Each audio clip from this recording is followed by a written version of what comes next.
You're listening to the best of the Martha Zoller Show. You can hear the show live Monday through Friday from 9 to 11 on AM 550 and FM 102.9 WDUN and streaming at accesswdun.com. You can find all things Martha Zoller at marthazoller.com.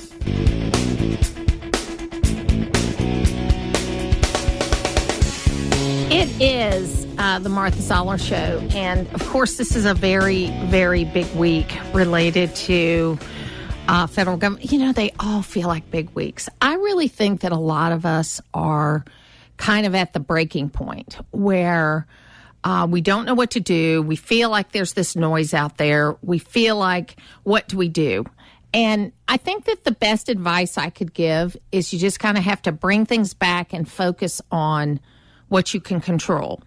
Because I think that, number one, as far as the federal stuff goes, what you've got to really focus on is communicating with your elected official.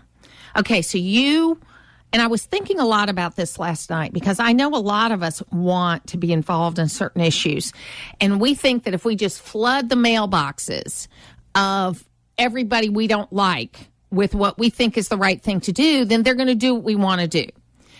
I mean, we had Mike Collins on yesterday, and he talked about some new immigration bills that are going to come out of 3 committees. And then I was listening to a news report this morning. Oh, these are dead on arrival right off the bat.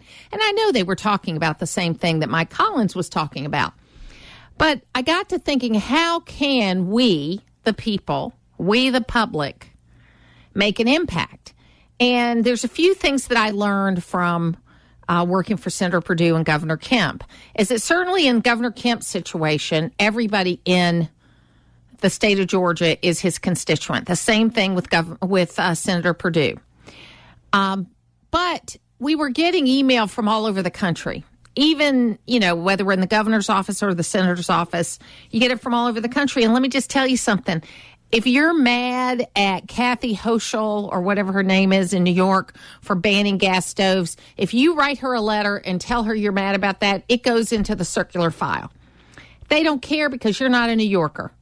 Okay? And I don't blame them. They've got 25 million constituents of their own.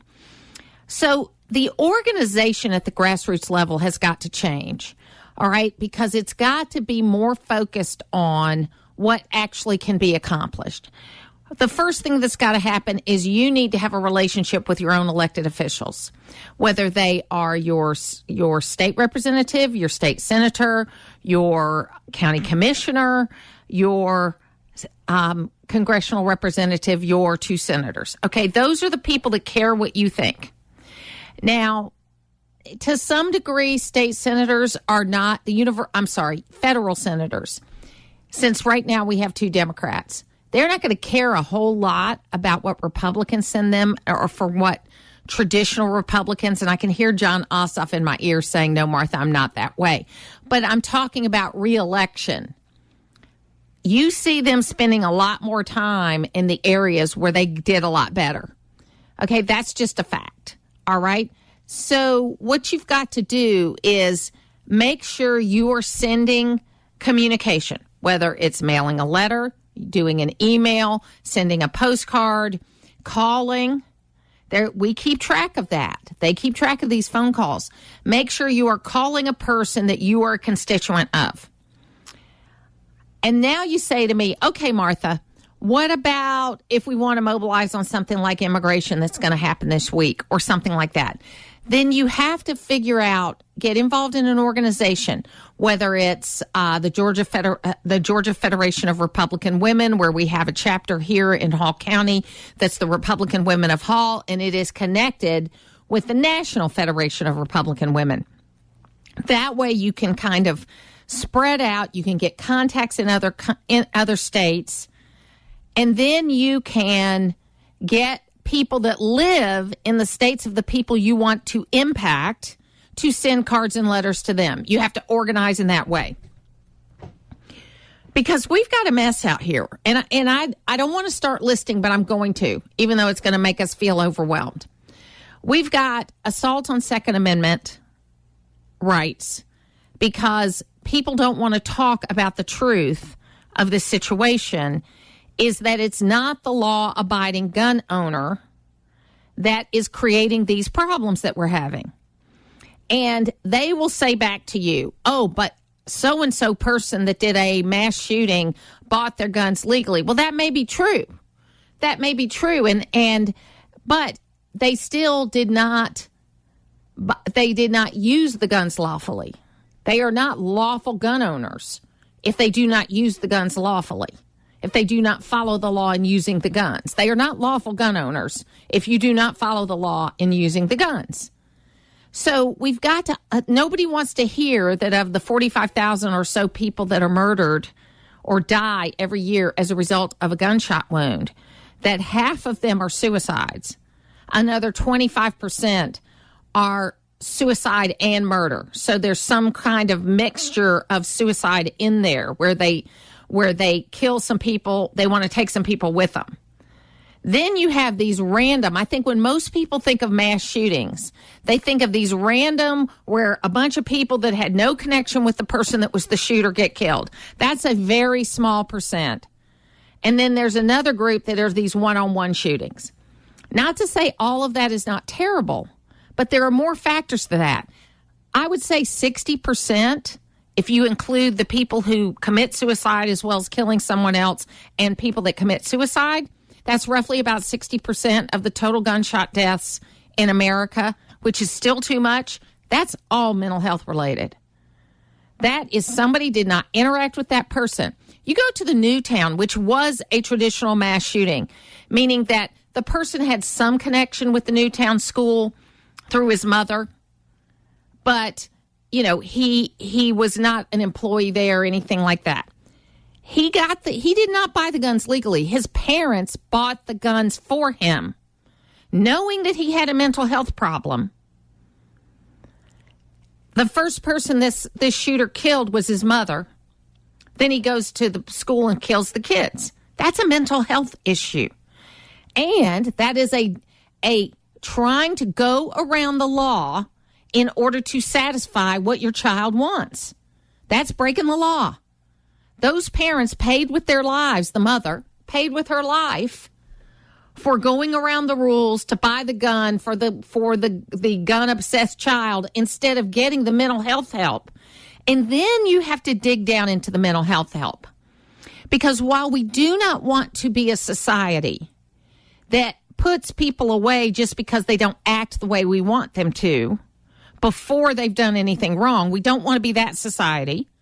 But we also don't want to be the society that looks back on a situation like Newtown and says, oh, my God, here, and here, we could have intervened and this wouldn't have happened.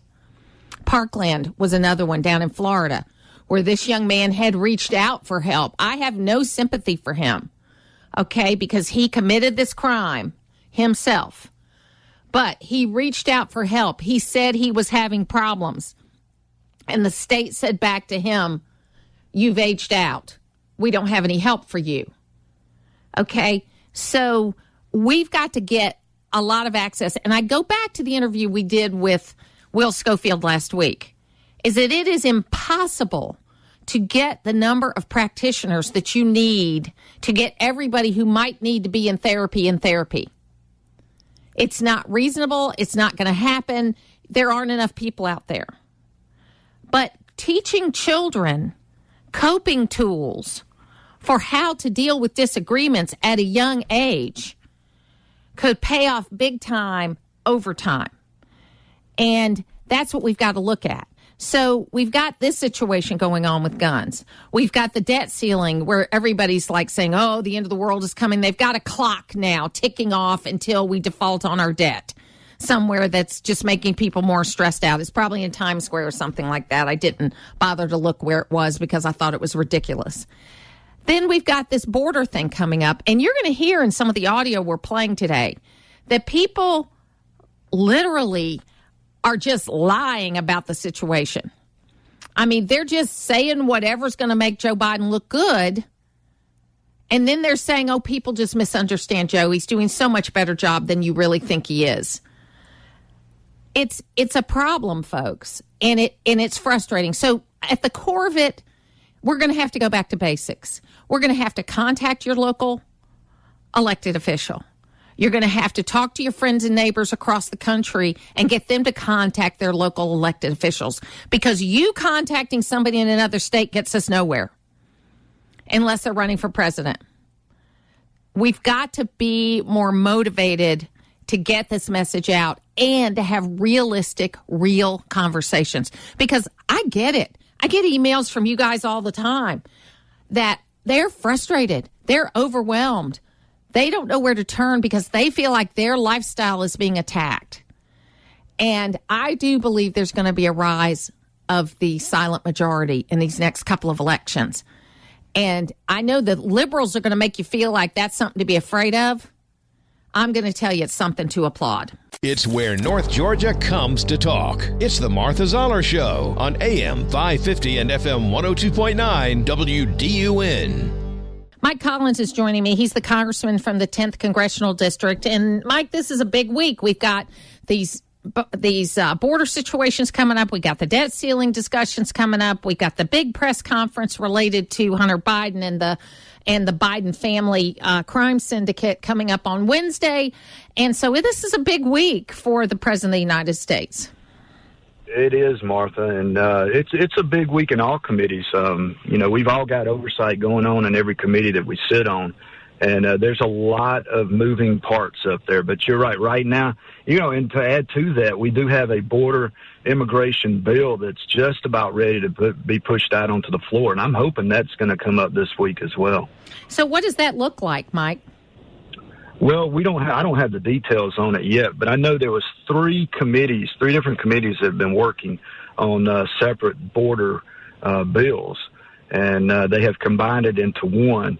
And I'm like you. Now I may take a little bit different approach on what you just said, but if I don't see it, I'm really looking at putting it in there. I think we need to have a moratorium on all immigration until we get that border wall finished. When we get that border wall finished, then we'll talk about opening up immigration again. Well, this thing's way out of hand. It is way out of hand. And I tell this story without using names because this person is afraid of being identified. But there's a young lady who was an intern for me about 15 years ago. She was an actual survivor of the Rwandan genocide. Her family was wiped out except for her and her sister. And her sister is currently in Atlanta as an accountant. This person went to undergrad and graduate school here in the United States, but then when her visa was up, she had to go home. And she is in Rwanda waiting to come back in and reunite with her sister. And she is a legitimate, she's a legitimate genocide survivor. She was educated here in the United States. She has a sister that is now a naturalized U.S. citizen, and yet she continues to get turned down because she goes through the proper channels, and 2 million people a year are coming across the border. It's just not right, Mike. It's just not right. No, it's not right. But the thing is, you can blame that some of this is on us. Yes. The reason we had, Yes. You've got an administration that fails to acknowledge that we have a porous border down there.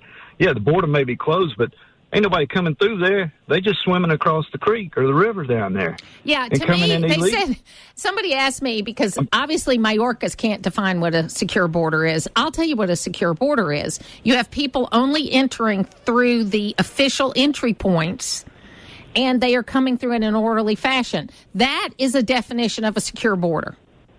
That's right. But, you take a look at who's coming across now, Martha. Most of them are Venezuelan, and Yes. they're men, young men. And they're not fleeing genocide. They're fleeing a communist country. Right. So they should stay down there and fight for that country and get their country fixed. Do that on your side. Those are young men. But every time I talk, and when we talk about things, that border down there just leads me back to one word, and that's China. That fentanyl crisis that we've got going on in this country, it's coming across that southern border, and it all starts with China. And we've got to get a hold of the drug crisis that we've got coming across down there, not to mention just the human trafficking and sex trafficking that's coming across that border. Oh, my God. It's 21st century slavery is what it is. It's 21st century slavery, because these people can never pay back. They can never pay back the money they owe. It's like, organized crime. And because of that, they're forced into sex trafficking and labor trafficking, really. I mean, and you've got the federal government, turning a blind eye to it. And transporting them wherever they need them to go. It's crazy. It's so crazy. It makes, I think I've said this phrase more in the past 120 days than I've ever said in my life. There's no common sense to most of what we talk about up there. It's funny because I refer a lot of times to the inaugural address that John Kennedy made in 1960. And, in 1960, 27% of our budget was defense. We didn't have a lot of the departments that we have today. But he talked about the development of our own hemisphere, of focusing, the kinds of things that America does in our own hemisphere. And I got to tell you, he didn't live long enough to do most of those things, but he was right. He was right in 1960 that we needed to be focusing on our own hemisphere and the strength of our own hemisphere rather than worrying about what's going on around the world. And not that we can't, I'm not saying we close ourselves off from the world, Mike. I'm saying you got to take care of your own backyard first before you can fix everybody else's. 100%. Yeah. No, I would agree. We need to bring those jobs. We need to bring that manufacturing back to China. But you don't have to bring it all back to right here. You could encourage Mexico and Canada to take up some of this manufacturing. But when you've got Mexico, who has been led by China, drug cartels, it ought to be telling you something. China is the root to most of the problems that we have in this country. So you mentioned oversight, and I think that's an important topic, too, because we've got, Johnny Isakson for years tried to get a biennial budget bill passed, and don't laugh out loud because y'all don't pass a budget on time. But the idea was you pass a 2-year budget, and then in the off years, you get rid of all the pots of money. You go through and you make sure that money that hasn't been spent is zeroed out of the budget. And I think there's a place for that discussion. I know we've got to get through, and we'll talk about the debt ceiling in a minute. I know we've got to get through the debt ceiling and all of that, but we got to get back on some kind of regular order where we have regular oversight also. You're exactly right. I was talking to a group last week, and he said, Mike, if there's any one thing you could change up there, what would it be? And I said it would be just the mere fact that we run that place like a business, and most businesses will put out their budget, put out their goals for the year, and then we start passing appropriation bills on time. What if we passed the appropriation bills, I think, 4 times on time in the last 50 years? That you can't run a business that way. And if we need to do anything right, we need to get back on track with passing those appro bills, getting this economy back on track, and then taking a look at that tax side of the budget over there in Ways and Means, some of those fixed tax costs that we have to incur. Absolutely. I'm so impressed with what I'm seeing. Which is the Medicaid and the Medicare. Yes. And you can do that, Martha. There's ways, that's what I told another group last week. Just because that doesn't mean that we cut what you get as far as funding, but we could enhance, or we could do things different on the cost side to make the cost go down. There's a bill out there right now that Webster out of Florida is pushing for Medicaid.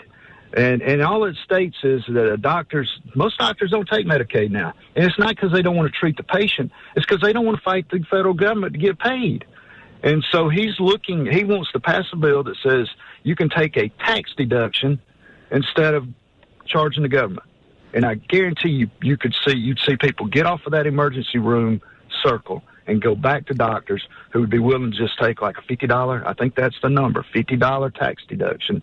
That's a great idea. Patients. I mean, my husband got to the point. Now, he isn't in private practice anymore. He's the jail doc at Hall County.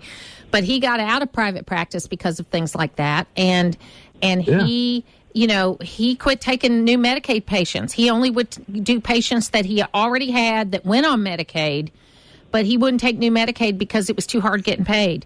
Now, let's ask you about this debt thing. Kevin McCarthy did what nobody thought he could do, which was cobble together. The Democrats for 2 months have been saying, show us your plan, show us your plan. Well, 2 weeks ago, Kevin McCarthy got y'all together and showed a plan.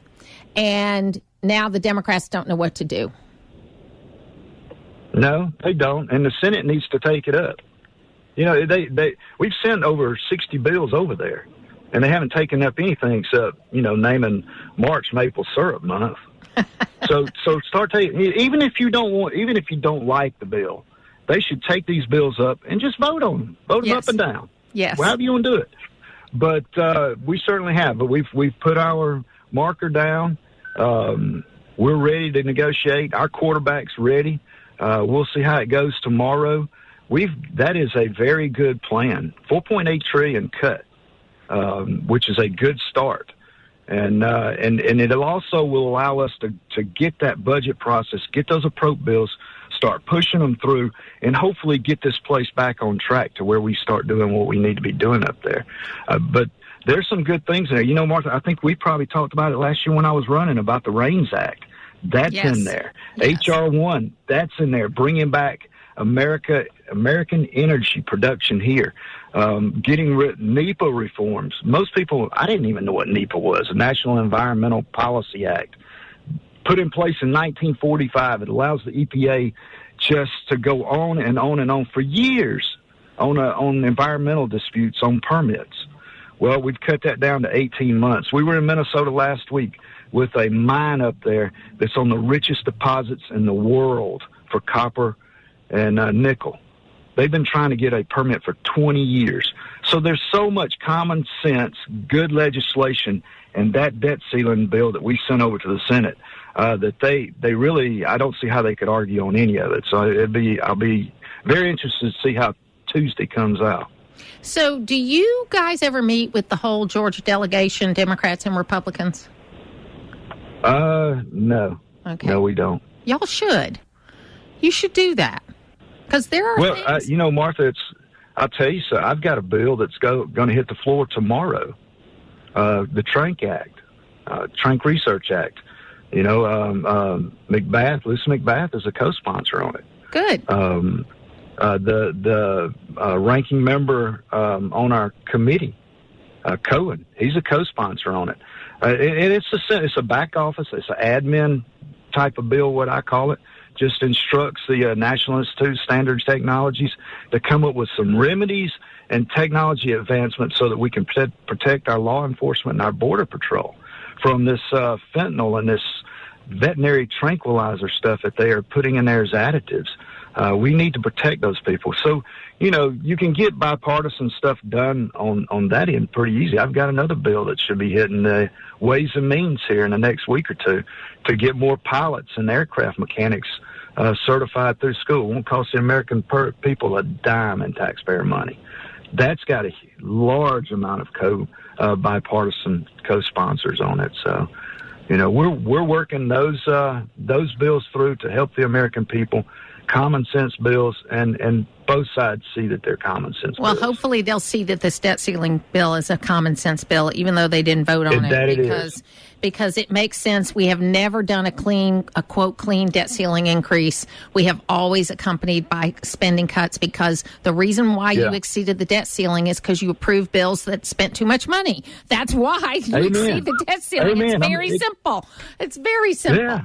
Anyway, Mike Collins, how can people get in touch with your office if they need you? They can email us, or they can look us up. Rep Mike Collins is what you'll find us on all the social media stuff. Our main office is in Monroe, Georgia. Great. And if there's anything we can do, I tell you, Martha, we're finding that so many of the federal agency, the people are not in their office working. I know people that follow us. I had the Secretary Howland, Department of Interior. We had a big oversight with her hearing, and she wanted more and more staff. That's all she kept talking all day. But at the end of the day, when I asked her how many staff she said 60,000. The front page of her website says 70. So I don't know where she lost 10,000 people, but they're not working. And so we're finding a lot of constituents. If you have a passport, you better check to see when it expires, and the first day you're eligible to renew, I encourage you better renew it, because that is the number one problem right now. They don't have enough people to... I agree with you 100%. Mike, we're up against a break. It is collins.house.gov if you need anything, and we appreciate you being with us today. Thank you. Appreciate your time, Martha. Putting the talk in news talk. It's the Martha Zoller Show on AM 550 and FM 102.9 WDUN. We've got Nigel Biggar on the phone right now, and he wrote the book called Colonialism. And the clip that I played coming in, or wanted to play coming in, was kind of the salute that Prince William made to King Charles last night when he talked about his 50 years of service. And I thought it was important after reading your book, Nigel, that this was a great day for us to talk about it. Welcome to the program. How are you? Thanks very much, Martha. I'm very well, thanks.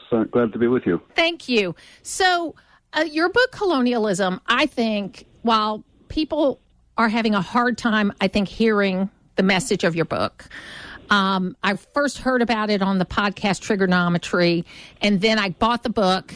As soon as it came out, I read through it. I thought that it was a great story of what colonialism was, because there's a lot of messages about colonialism that people don't get. And that is that we've got some of the greatest democracies of the world that came out of colonialism. It's not all bad.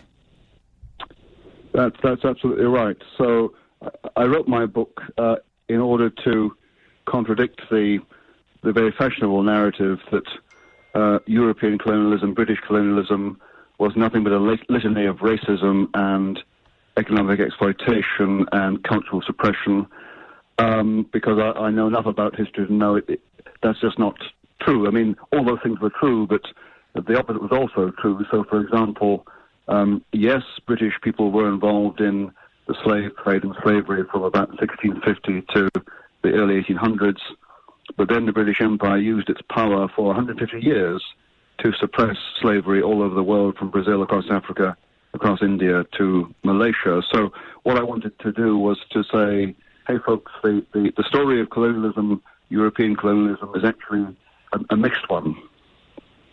No, and look, people make mistakes. People don't do things the right way. And if you look at people from 500 years ago with the lens of today, or 200 or 100 with the lens of today, they don't hold up. None of us do. When people look at us 100 years from now, we are not going to hold up to the rules of the day. Absolutely. Yeah, and as I speak here as a Christian, so looking at my own life, I see a mixture. I see all sorts of ways in which I fail, and I don't expect political life to be any different. Nations and empires are run by human beings. We are flawed. We have limited power. We have to make the best of what's given us, and often we fail, or whatever we achieve is imperfect. So part of my book actually is a promotion of a conservative view of politics. That's to say, it's not utopian. We don't expect perfection in political life, whether national or imperial. What we find are human beings sometimes making huge mistakes, sometimes being very bad, sometimes having good intentions, and sometimes achieving them. And the history of the British Empire is no different from that of any long-standing nation state. Nigel Biggar is a PhD, a CBE. He is the Regius Professor Emeritus of Moral Theology and Senior Research Fellow at the University of Oxford. He's the director of the McDonald Center for Theology, Ethics, and Public Life. He's written a book called What's Wrong with Rights. I haven't read it yet, but I look forward to. And his new book is called Colonialism, A Moral Reckoning, and it's out by HarperCollins. How difficult was it for you to find a publisher for this book? Well, Martha, initially, a publisher came to me in Easter 2018. I got myself into the press here because I gave expression to what I thought was a completely anodyne, rather uncontroversial view that we British can find cause for both pride and shame in our imperial past. But that got me into trouble, got me in the press. And then Bloomsbury Publishing came to me and said, well, why not write a book about an intelligent person's guide to colonialism, which I agreed to do. I then presented the manuscript to Bloomsbury at the end of 2020. My commissioning editor read the manuscript, and in January 21 he wrote back to say that he was speechless with admiration for its rigor and its comprehensiveness. He said this was one of the most important books he'd seen in some time, and he predicted sales of at least 20,000 copies. It then went into the copy editing process. It was given a cover, but in March 21, the head of Bloomsbury wrote to me to say that they were postponing publication indefinitely because, and I quote, public feeling is unfavorable. And I was told that, in fact, they wanted me to walk away from my contract, which eventually I had to because it was clear they were not going to publish the book. Fortunately, HarperCollins picked up what Bloomsbury had thrown out, and the book was published in the UK in February, and as you say, in the US just last week. Well, in free press, whether it's publishing books, doing what I do, and everything in between, is not only listening to the things you agree with, but it's listening to the things you don't agree with, and then having debate about it, critically thinking about it. You know, that's the main thing I'm trying to teach my children and grandchildren now, is that don't get caught up in it is very appealing to only listen to people that you agree with. It's fun. You can laugh. You can have a drink. You can do all that kind of stuff. But it's much more. I learned so much more from defending my position to someone that doesn't agree with me than me just sitting in a room where everybody's nodding their head. No, absolutely. And so, of course, as an author, I was depressed when Bloomsbury looked as if they weren't going to publish it, because I feared that no one would publish this book that I spent a year writing. But much more than that, I was depressed at the thought that we in Britain had come to the place where views that even my commission editor said were important and rigorously presented on a matter that is of wide public interest couldn't get published just because the publisher was scared about what some people might think. I mean, they said public feeling is unfavorable. I said to them, well, there's lots of public feeling out there. It doesn't all think the same thing. Which public feeling are you worried about? Which they wouldn't say. But you're right. The prospect that important ideas that are unfashionable might never get an airing just because of people are scared, that really worried me, which is why the fact that HarperCollins came to my rescue was such a relief, because it does say that at least some publishers out there have the courage to publish unfashionable stuff. And Martha, the good news is the book has done tremendously well here in the UK. It was in the Sunday Times non-fiction bestseller top 10 list for 2 weeks, and the hardback has sold about 24,000 copies. So the good news is, notwithstanding the neuroses of publishers, out there in this public, there's a wide appetite, a large appetite for reasonable, thoughtful stuff on this controversial issue. So you are finishing the coronation weekend. I think you have a bank holiday today. Thank you for being with me on your holiday. You're welcome. I was, I'm one of those folks that get up early and watch that kind of stuff. And Prince Charles actually came to the University of Georgia when I was a freshman in college and watched an American football game. So all of us girls were in a titter because we were 17 and he was in his 20s then. And we thought, oh, maybe we can be a princess. So anyway, it's a real thing. But you had traditions there that are over 1,000 years old. I think the people that accompany the new king into the abbey, that those two people have been doing that since 973. You've got other things that were done. You've got a prince who has been now a king, who the funniest line was last night when Hugh Bonneville said he's the artist formerly known as Prince, which was very funny, very funny. That's good. But he had this great... he has this great life of service. He's been through his ups and downs. He's probably been in the public more than almost anybody who's been in this position in his life. I think it's important for us to have these kinds of discussions because you see this history before you. Even though we separated ourselves from it about 250 years ago, we still are a part of that history. Yes. I mean, I'm a supporter of the monarchy as we currently have it in Britain. Don't mistake me. I mean, I think there are plenty of republics around the world, not excluding your own, which do very well. So a monarchy is not essential for political health, but I do think the monarchy as we have it, of course it's changed over the centuries. The monarchy as we have it has certain advantages. One of them, of course, is yes, it embodies historical continuity, the national continuity, which in our case, in parts, runs back 1,000 years, because the Kingdom of England was virtually formed by the end of the 10th century. And that's very reassuring. The national psyche has benefited from the continuity, for example, of Her late Majesty Queen Elizabeth's reign, because she represented a kind of stability and continuity after the Second World War, during a period of enormous national change.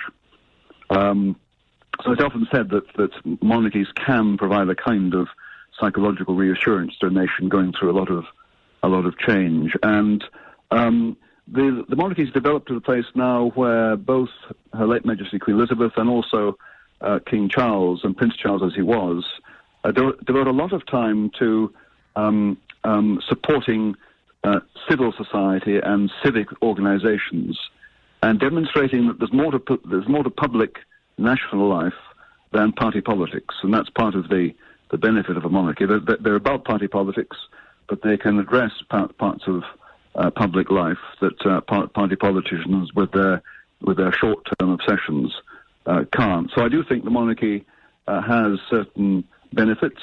We would survive without it, but I think it's good to have it.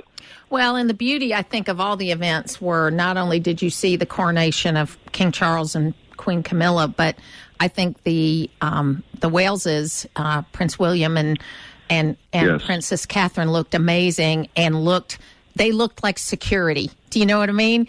It was yes. It projected that this monarchy is not going anywhere, and it's very secure.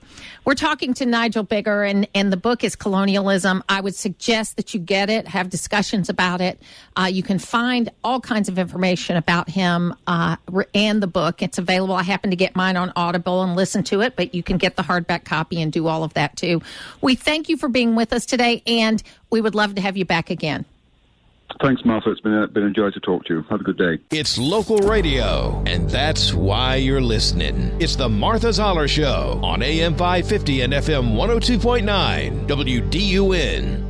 It is the Martha Zoller Show. I kind of feel like, the Wizard of Oz, lions and tigers and bears, oh my, because we've got so many things going on. We've got the Trump Town Hall. We've got his references to Georgia in the Trump Town Hall. You've got Biden and the committee. You got all the stuff on the border. You got the debt ceiling. So much. And that's why we have Matt Brown on Fridays. Shondell Summers here with me, too. Matt, I mean, really, what is the top story this week? I mean, that's the question. Are we talking about, political impact here, long-term, impact on people's lives and everything? I mean, for bread and butter issues, it's got to be the debt ceiling fight and whether or not that's going to get resolved. But then for, the trajectory of just our, country and everything, you could maybe argue that it would be the border. But then for our politics, I mean, we just blew up the, Republican primary and everything, and apparently gave a whole new paradigm with this CNN town hall that I'd love your perspective on. So, everywhere you look, there's massive big news at the moment. Yeah, and it's so interesting, and I'm glad you mentioned the CNN town hall. And people have criticized CNN because the audience leaned Republican. It was Republican and leaning Republican. But it's a primary, folks. Okay, so it doesn't matter what the other side thinks of the candidate in a primary. In a primary, and they do the same thing for Democrats. Democrats that they have on for primaries, if they ever get another one, because people are so mad, they would do Democrats and leaning Democrat because it's a primary. So it makes perfect sense to me they did what they did with that audience. But I thought, as far as the reporter, I think starting out with the 2020 election and kind of harping on it was really more to get him to say something obnoxious rather than to be informative to the people that were there. I didn't like that. I would have rather gone right into policy, and that's what I would have done if I were the moderator. I like the fact they had lots of questions from the audience, and they didn't seem to sandbag them. And I thought Trump was, Trump. I'm tired of it. I'm tired of old men. I'm tired of seeing 4 old men in the room talking about the debt ceiling. I'm tired of seeing Trump and Biden. I'm over it. I would like to see younger people. Well, yeah, no, I think at the CNN town hall, I think it showed a lot of the, dilemmas that are going to be facing Trump's rivals coming into this primary. I think that it showed, a lot of the, quandaries for, folks in my industry in just terms of how we want to, focusing on policy is, I think, fundamentally the most important thing. Focusing on the actual stakes for people's lives and for the country is the most important thing. And the question is just how do you do that in this moment? And that's something that obviously, my team grapples with all the time. So let me ask you a question, because you sent me an article about Vivek Ramaswamy, and I think I'm saying that right. And I kind of like him. I mean, he's a little too far right for me as far as some of the things he's saying. But I love the fact he's 37. He's young. He's a self-made guy. I mean, he's probably better than Trump was at that age. Okay, he is really. And some people, Axios called him auditions to be the next Trump. But I think he's kind of his own man. Well, I'm really intrigued by Vivek, because I think that, as you said, he's only 37. He's going to be around GOP politics if he wants to be for some time in the future. And he is bringing just a different dimension to what, Republican politics and conservative politics in this country could look like. He came in and got his, fame and got the attention of the Republican donors and the grassroots because he was one of the early crusaders and a new face for, quote unquote, anti-woke policies, anti-environmental sustainability, green policies. But now he's really come out with this whole other raft of, policies that he's calling for American renewal, American greatness, and trying to think through kind of what if you forgive me, took the vibe or the general temperament that Trump was going for in his first term, but then you tried to turn it into policy. What would that look like? What would the Make America agenda look like? And, Governor Ron DeSantis has tried to do some of that. There's various politicians around the country who've been thinking about what this, next generation of, conservative America First leaders looks like. But Vivek seems to be one of the smartest, trying to actually make a brain trust out of it. He's really quick, too. I mean, you can't really mess him up with a question. He is ready. It seems to be he's ready for anything, and he'll go anywhere. I mean, he's not one of these guys that's only doing conservative media. He's everywhere. I haven't seen him yet. Really? On Lemon. Until you sent me this article, which is very interesting. And he does sound like sort of Trump light, although he's, 37. Like you said, he wants to eliminate the IRS and the FBI. That's pretty radical. I guess we won't be collecting taxes anymore? Or I don't know is he a fair taxer? Is that why he's saying eliminate the IRS? I think that his goal with all federal agencies is that this is his claim that the deep state, has some hold on the federal government, and he's in some ways tried to clean up that, quite frankly, conspiracy, and says that we'll just have to make new agencies. So with the FBI, he said that, you need to get rid of it and just start over from scratch. And I don't agree with that. Law enforcement. I don't agree with that. But what I do think, Matt, is that there is a real lack of oversight. And there are a lot, I jokingly say when I drive from Reagan National Airport to wherever I'm staying when I go to D.C., I get very depressed because there's a building with letters on it all over the place. And once you've built a building, you're never going to get rid of the bureaucracy, okay? Because that puts it in stone, that you've got the Department of whatever on there. And I just think there's a real lack of oversight. There is the bureaucracy, the bureaucratization. I don't even think that's a word, but I've made it up. The bureaucratization of everything. And I think that there needs to be kind of like what we do here in Georgia, where we don't do an audit every year, but each department gets audited. One department a year gets audited so that every 7 years you've looked at the entire budget. I think we need to do something like that. Now, the Defense Department says they're too big to audit, but I don't agree with that. Matt?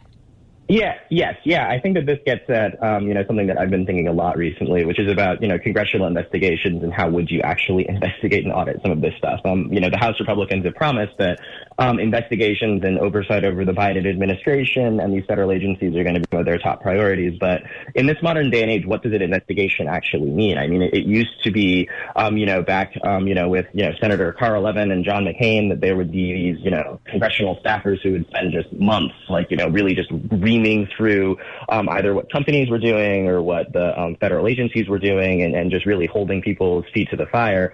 Whereas now, are Josh Hawley and Elizabeth Warren doing that, or are they mostly having I will tell you, Matt, that the number one thing I think we can do that would be the best thing, and it ties into the debt discussion also.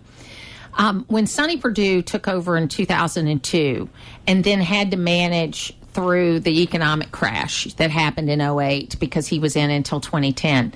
He was able to manage the Georgia budget for couple of 3 years before he had to start making cuts because he said there were, quote, pots of money that hadn't been spent that he was able to repurpose. And you hear that in the debt ceiling talk as far as the COVID money. They call it clawing it back. But there's money all over this government that hasn't been spent, that is technically still on the books. So really, in fairness to people who have run up the debt, this debt is probably not as high as what the number is because there are these budgets that are built in that if they don't spend the money, the number stays there, and it stays there forever until someone takes it out. And so I think two things you could do that would make a huge difference is you go through your budget and you get rid of this money that hasn't been spent, and you get it off the ledger if it hasn't been spent and it's not going to be spent. And then you see what your real debt is, and then you make a decision about it. I know that's just too logical, though, and nobody's going to do that, but it would be the right place to start, and then it wouldn't hurt anybody. If you haven't spent the money and you don't need the money, it wouldn't hurt anybody. But I heard a statistic yesterday. Food Finder is a app that started in Georgia, but now it's across the country, where it helps people find food services near them if they're in trouble, if they've got food insecurity. And I heard a statistic yesterday that about 40% of families that are eligible for SNAP and those kind of things never apply. So maybe that's why they're keeping those pots of money, because those people might apply someday.